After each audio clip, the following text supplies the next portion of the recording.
I walked into my son's backyard that Sunday afternoon, the kind of afternoon where birds chirped like everything was fine, like families were whole. I was carrying a tray of deviled eggs, my contribution to what was supposed to be a casual family cookout. The screen door creaked behind me as I stepped out onto the patio. That's when I heard it. A voice, familiar, cold. Why is she even still alive? Time stopped. The voice belonged to my daughter-in-law, Claire. I didn't gasp. I didn't make a sound. I just stood there, hidden behind the lattice fence and honeysuckle vines that Robert, my son, had planted years ago. She's just taking up space.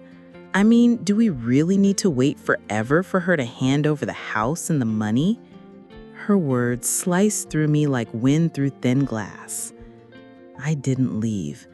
I went further. I stepped quietly around the corner and walked right into view, still holding that tray of deviled eggs like some fool who hadn't just overheard her own death being plotted like a furniture delivery. Claire's face went pale. Robert's eyes widened. They didn't know I'd heard. Not yet. And I didn't tell them. I smiled, like a woman who hadn't just her soul kicked in. I placed the tray on the table, asked who wanted sweet tea, and sat down like I wasn't already drowning. But inside, something shifted. I'd survived worse in my 74 years: grief, betrayal, poverty, war. But nothing quite like this. Hearing your own child's wife wish you gone, not metaphorically, not emotionally, literally gone, dead. The rest of the evening blurred into polite small talk and grilled chicken, but I wasn't really there anymore. I was rewinding every moment of the past year. Every time Claire accidentally forgot my medication, every time Robert didn't call back, every eye roll, every "you're so forgetful, Mom."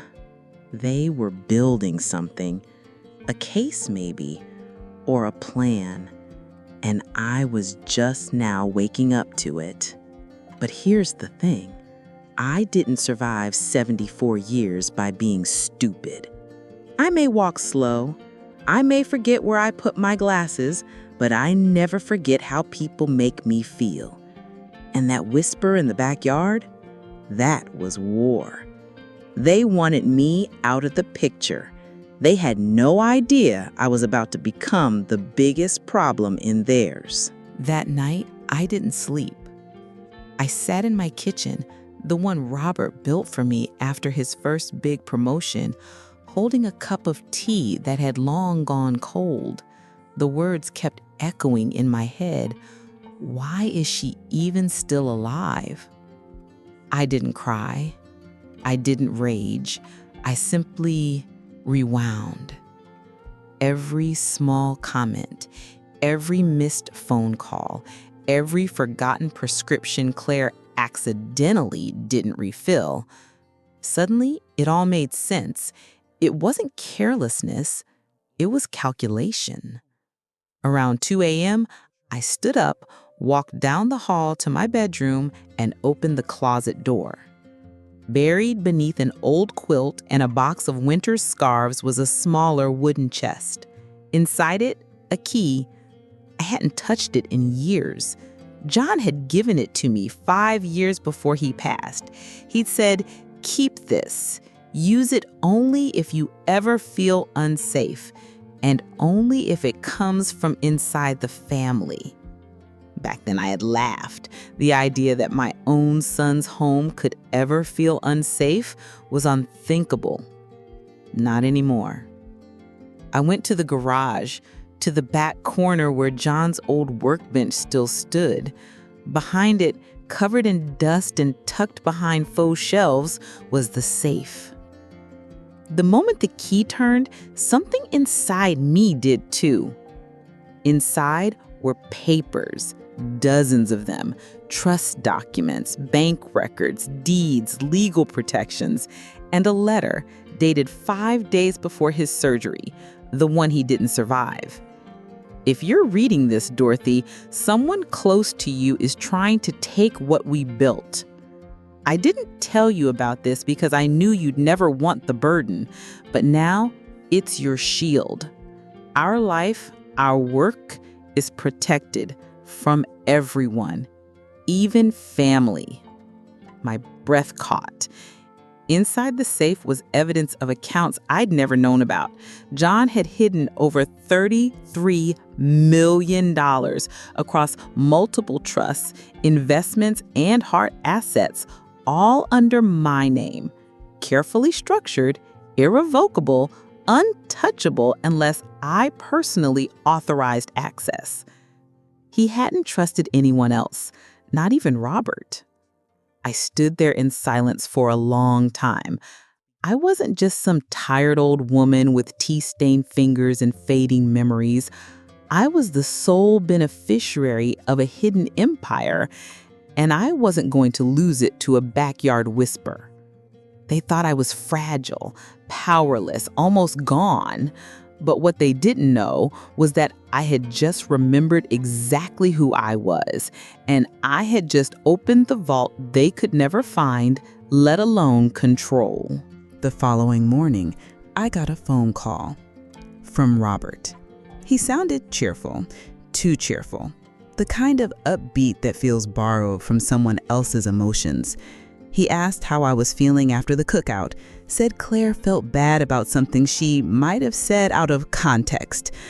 Context. That's the new word for betrayal, I guess. Then he invited me to dinner. Just the three of us, casual, comfortable. You know, Mom, he added with a laugh, just to reconnect. I said yes, but I didn't say why. They thought I was slow, that I hadn't pieced it together, that their whisper hadn't reached me. But the truth is, I'd been collecting whispers for months. And now, I had a reason to keep listening. I arrived at their house wearing my best pearl earrings and a cardigan that still smelled faintly of John's cologne. He'd always said it gave me strength. Claire greeted me with her usual sugar-laced smile, one that didn't quite reach her eyes. Robert poured me a glass of wine and told me how grateful they were that I was still so independent. They danced around the topic like it was a bear trap. Then Claire eased into it, like slipping poison into a cup of tea. She mentioned the house, how big it must feel these days, how lonely. Wouldn't it be nice, she said, if I considered moving into something easier, a retirement community maybe. One where things would be taken care of for me. And then she said the line that confirmed everything. You'd still have control, of course. We'd just help manage the hard stuff, like finances. Finances. That's when the trap became visible. That's when I knew they weren't just planning, they were already moving. And I smiled. Because I wasn't a step behind. I was 3 steps ahead. As Claire refilled my glass, I looked her straight in the eye and told her how thoughtful that sounded, how good it was to know I could rely on them, how maybe I'd consider it. But in my head, I was already drafting my next move. They wanted to box me in. They had no idea they just walked into my trap. That night, I didn't sleep. Again. But this time, it wasn't from fear. It was strategy. I sat at my dining room table, every document from John's secret safe laid out before me. I'd never thought I'd need to understand trust law or irrevocable asset protections, but there I was, taking notes like I was studying for war. And war was coming. The next morning, I made a call to the name on the business card John had left in the envelope. A woman named Eleanor Marsh, a state attorney, formerly retired, now semi-active, for clients who matter. John had mattered.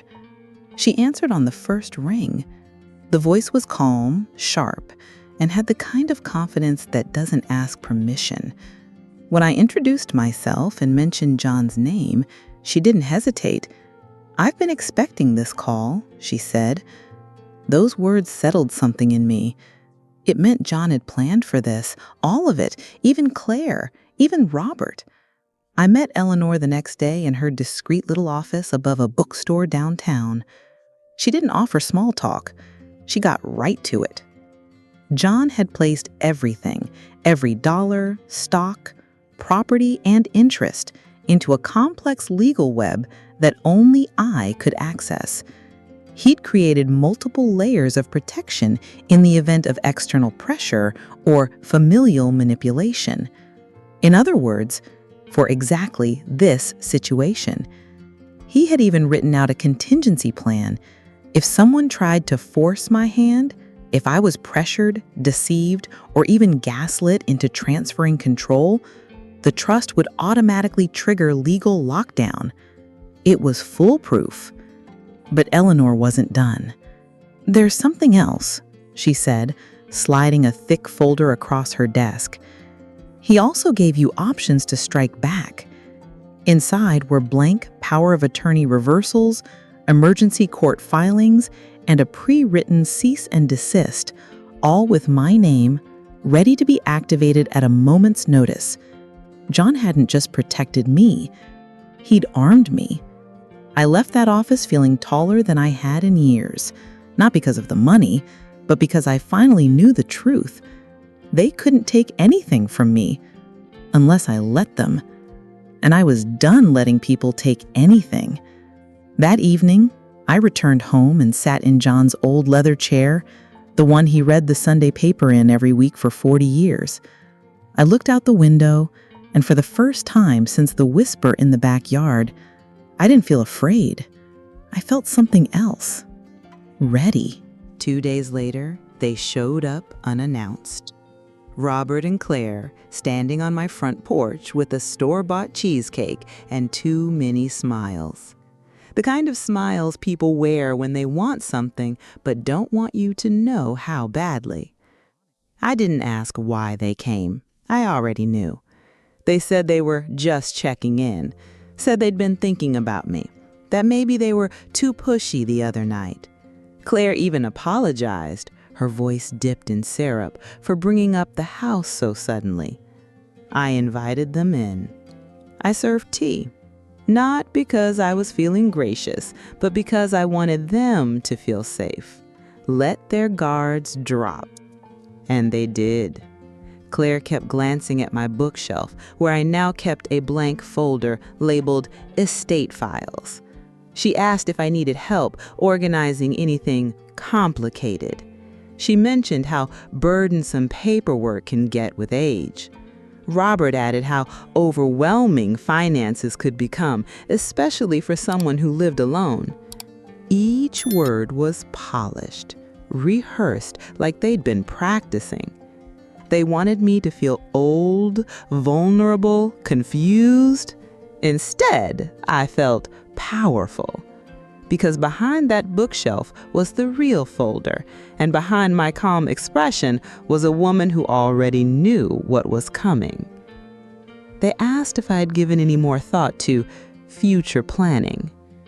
I told them I had. That I appreciated their concern, that I'd been in touch with someone about it. I didn't say who. I didn't say what.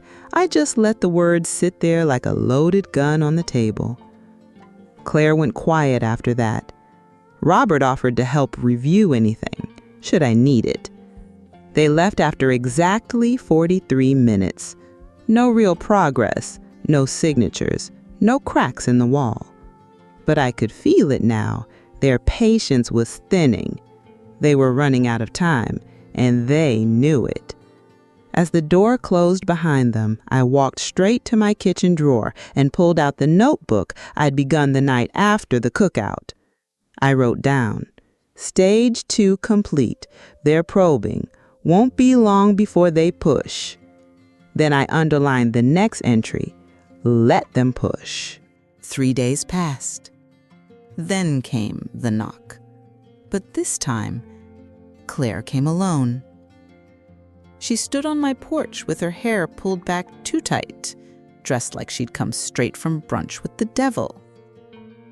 She wasn't holding cheesecake, just a purse and a manila folder. I opened the door and didn't say a word, just waited. She cut right to it. She said Robert was worried about me, that they both were, that things were getting complicated, that someone in your situation, Dorothy, needs help. That phrase again, my situation. It was code for old, vulnerable, ready to be handled like a glass figurine someone wanted to own but not display. She stepped inside without being invited, sat down at the dining table, and laid the folder between us like a challenge. Inside? Documents. Legal. Clean. Polished. Power of attorney, medical authority, full financial control.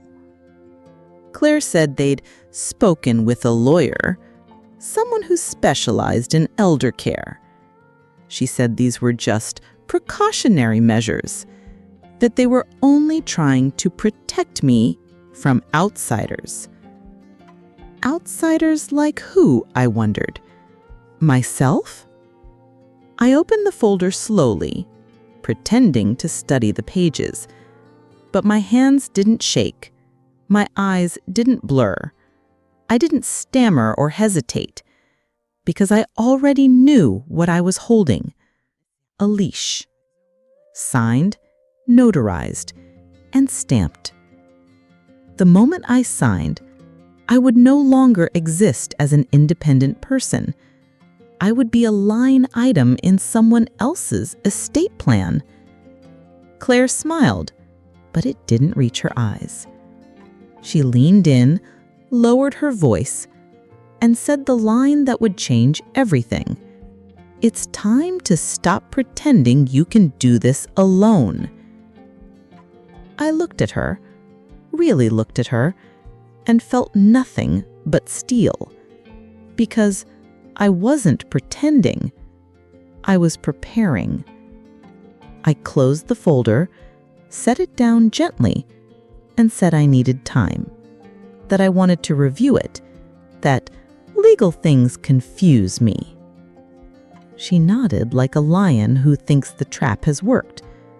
But as she left, she didn't know I had already placed a call to Eleanor, already scheduled a meeting with the federal attorney John had once worked with, already gathered evidence. This wasn't confusion. It was choreography. Let her believe I was lost, because next time she showed up, she wouldn't find a signature. She'd find a war. That night, I didn't sleep. Again. Not because of fear, because of adrenaline. You see, there's something that happens when you've been underestimated for too long. When people look at your silver hair and assume it means silence. When they watch your hands tremble as you stir tea and assume those hands have forgotten how to grip a sword. But I hadn't forgotten anything. By sunrise, I was at Eleanor's office. We spent 3 hours going through every detail, the trust structure, John's original protections, and the documents Claire had handed me. Eleanor barely raised an eyebrow. "This isn't the first time I've seen this," she said, "but I suspect it's the last time Claire will try it." She helped me draft a formal response. It wasn't a refusal. That would be too easy to dismiss. No, it was a series of carefully worded legal inquiries, requests for clarification, subpoena-grade questions that could only be answered under oath if things escalated. Then we drafted a letter from me, but reviewed and notarized. It thanked Claire and Robert for their concern. It acknowledged their generosity, but firmly and permanently declined to sign over anything, and reminded them in no uncertain terms that my finances were protected under a federally recognized irrevocable trust, protected by lawyers, and, more importantly, protected by law. Eleanor smiled when we sealed the envelope. "Now we wait," she said. But I didn't wait passively. I installed cameras around my home. I had the locks changed. I informed the bank that no withdrawals were to be made on my accounts without voice verification. And then I did the most important thing. I told my neighbor, Judy. She's a retired nurse with 2 sons in law enforcement. And just like me, she knows exactly what it feels like to be watched and to watch back. By the time Claire's car pulled into my driveway 3 days later, everything was ready. She stepped out wearing expensive sunglasses and holding a fake smile like it was designer perfume. But when I handed her the envelope, her fingers hesitated. And when she read the first few lines, her face changed. For the first time, I saw it. The crack. Not in her smile, in her confidence. She folded the letter and said quietly, "You've misunderstood our intentions." I responded with just one sentence. "I've understood them perfectly." She left without another word, and I stood at my window as she drove away, watching the predator retreat. But this wasn't over. This was only the end of the beginning. A week passed. No calls, no visits, no texts. But the silence wasn't peace. It was pressure. The kind that settles just before the ground cracks open. I knew Claire and Robert too well. That kind of ambition doesn't retreat, it regroups. So I kept moving. I met again with Eleanor. This time, we weren't just preparing the fence. We were preparing offense. We filed a formal notice of potential coercion with the county probate office, a subtle move but powerful. If anyone tried to contest my decisions in court, that filing would appear first, and it would raise questions they didn't want asked. Then we made contact with John's old accountant, a quiet man named Terrence, who kept records the way a librarian keeps secrets, alphabetized and locked away. He confirmed what we suspected. Claire and Robert had been quietly draining Robert's inheritance, using it to fund failed investments and mounting personal debt. They weren't worried about my house. They were desperate for my money.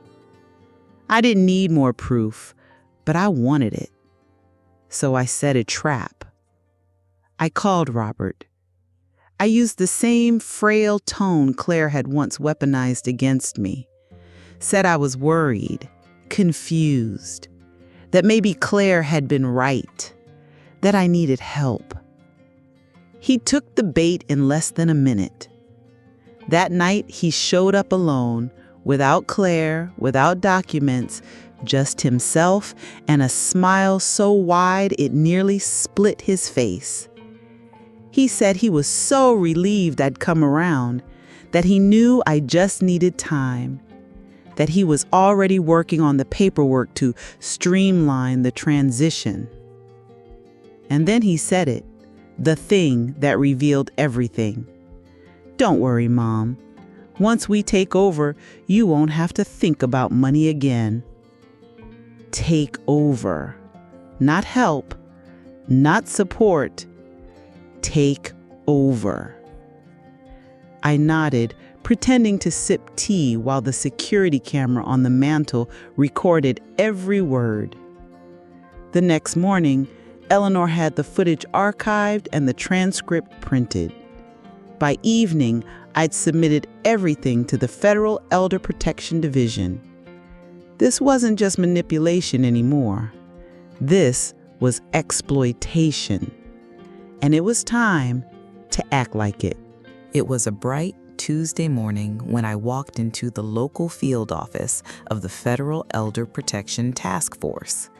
No fanfare, no family, just me, Eleanor, and a briefcase that weighed more than it looked because it held evidence that could destroy two people's carefully crafted lives. The agent who met with us was young. Too young, I thought at first, until he opened his folder and recited details about Robert and Claire I hadn't even shared yet. He knew their assets, their addresses, their aliases, and their financial history. Apparently, mine wasn't the first complaint. I sat down and told them everything: the cookout, the whisper, the fake concern, the legal documents, the pressure, the accidental visits, the manipulation disguised as love. When I handed over the audio recording of Robert saying, "Once we take over," the agent nodded without even blinking. "We've been waiting for this," he said. That sentence chilled me more than anything else, because it meant I hadn't been imagining it. I wasn't just one paranoid old widow with a trust fund. I was the next target in a chain of predators who used marriage and blood ties like hunting licenses. The agent asked one final question: "Would you be willing to testify if this goes to court?" I didn't hesitate. I'm not afraid of them anymore. And I meant it. By the time I left the office, they'd already begun pulling phone records, tracing bank activity, and flagging inconsistencies in Robert and Claire's financial disclosures. This wasn't just a warning shot. This was the beginning of an investigation. As Eleanor and I walked to the car, she smiled the smallest smile I'd ever seen on her. "Dorothy," she said, "you just pulled the pin." And I replied, just as softly, "Let it blow." It took only 72 hours. That's how fast the house of cards began to fall. The bank froze 3 of Robert's accounts, citing suspicious activity. One of Claire's investment portfolios was flagged for irregular withdrawals. And just like that, the smiles vanished. They didn't come to my house this time. They sent a letter. A single-page document typed in cold legal jargon, claiming misunderstandings, requesting clarification, and, ironically, expressing concern for my emotional well-being. They wanted me to stop. They didn't say it directly, but the subtext was clear: back down, or things will get messier than you're ready for. But I was already wearing gloves, and I wasn't afraid of mess anymore. With Eleanor's guidance, I sent my own letter in return. Short, clean, final. All communication going forward will be handled by my legal representation. I do not consent to further contact. That line hits harder than a lawsuit. The next morning, Judy, my neighbor, told me Claire had shown up in tears at my house, saying how everything was spiraling, how things got out of hand, how she never meant to hurt me. But I remembered what she said at my son's barbecue. Why is she even still alive? No amount of crocodile tears would wash that out. That afternoon, I got a call from Agent Monroe, the young man from the task force. He said, "Dorothy, you might want to sit down." Claire had been connected to 2 other elderly women through a wellness consultant agency she ran on the side. Both women had signed over partial financial control. One was now living in a state-run facility. The other had passed. Cause unknown, but the timing raised eyebrows. This wasn't a family squabble. This was a pattern. A system, a quiet little fraud machine built on false affection and fragile egos. And Claire had built it with my son.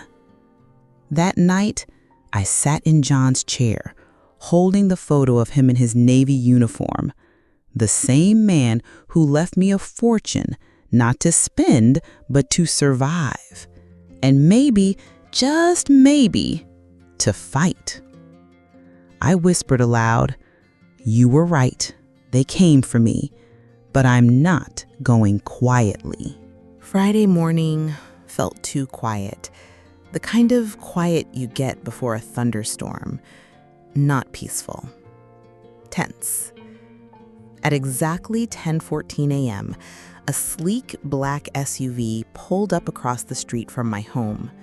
Two men in suits stepped out. One wore dark sunglasses. The other carried a folder. They didn't knock. They watched. Surveillance, the final step before action. Eleanor called me an hour later. "It's happening," she said. "They're moving." And they did. That evening, Robert was arrested outside his office. White-collar fraud, conspiracy to exploit an elder, attempted coercion, and obstruction of fiduciary trust. Claire was picked up the next morning at her wellness studio. She didn't resist. She just looked tired, like someone who'd spent years balancing lies and finally slipped. By noon, the news broke. It wasn't a national headline, just a crisp little article in the local paper. Married couple accused of targeting elderly mother for financial control. But it was enough. Enough to stop the whispers, enough to shift the narrative, enough to make sure they could never hide behind the word family again. That night, I stood in my garden, John's garden, under the soft amber light we'd strung years ago for our anniversary. I watched the wind move through the trees. I listened to the silence. But this time, it wasn't the heavy kind. It was peaceful. I wasn't afraid of my own blood anymore. I wasn't hiding behind politeness or guilt. I had faced them, and I had won.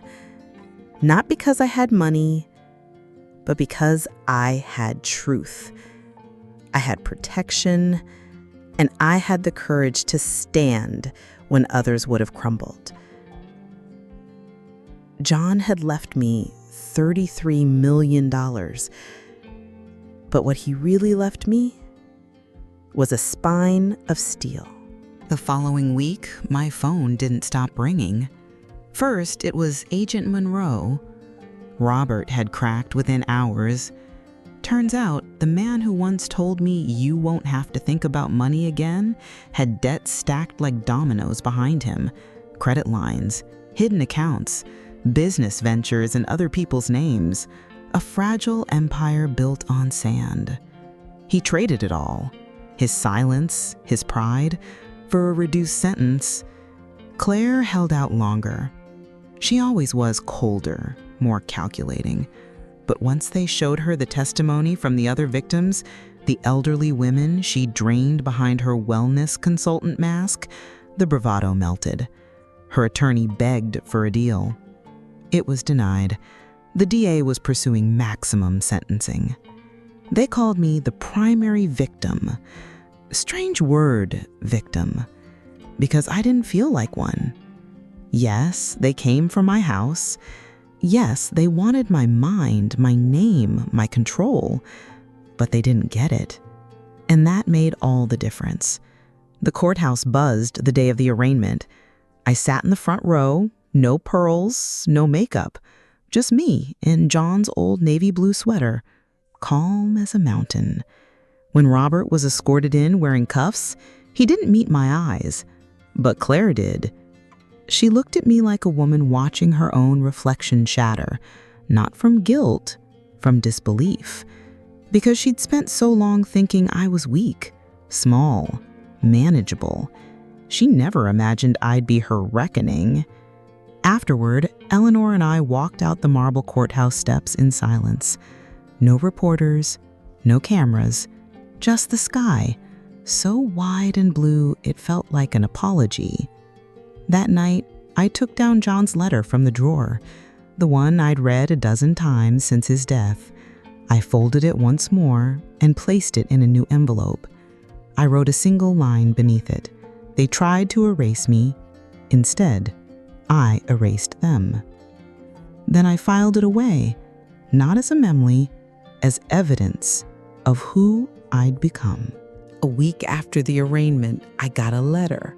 Not from Robert, not from Claire, from a woman named June, 84 years old, living 3 counties over.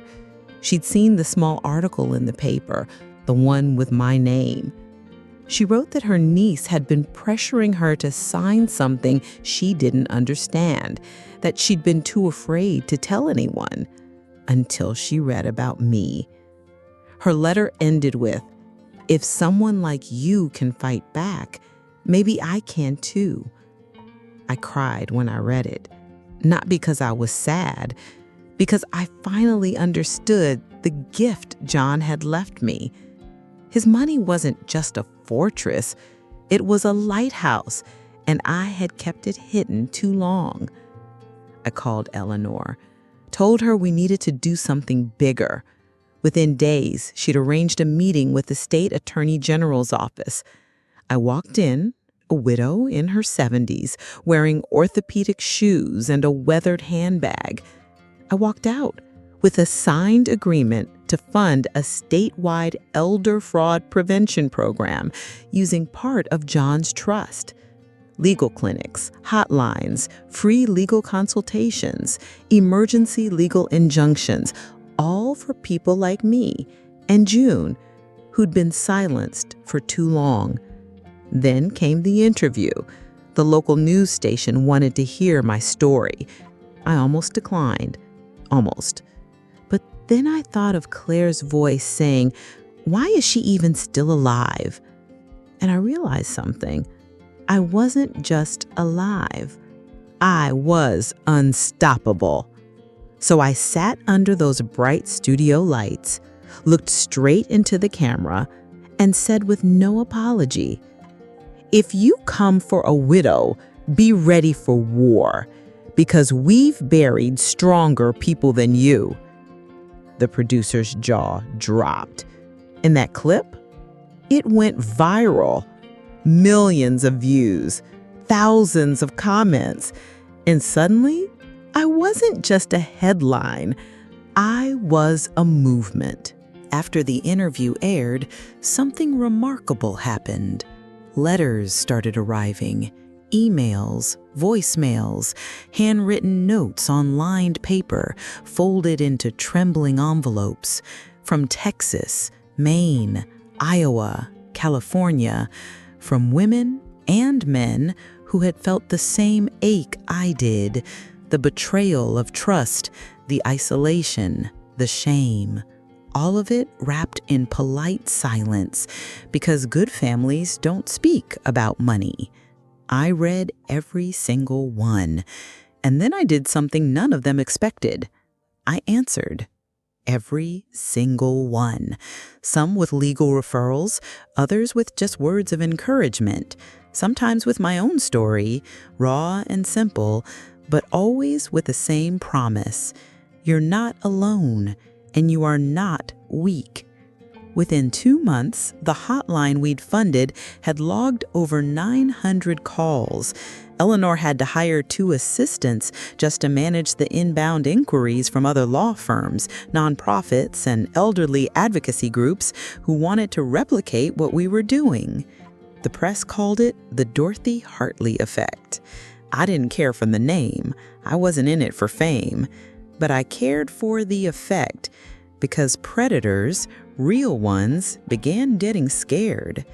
At least 5 elder fraud suspects were reported and arrested across the state in the span of 6 weeks, not because of some new law, but because widows, retirees, and quiet little grandmothers now had a blueprint for war and a name to whisper when they needed courage: mine.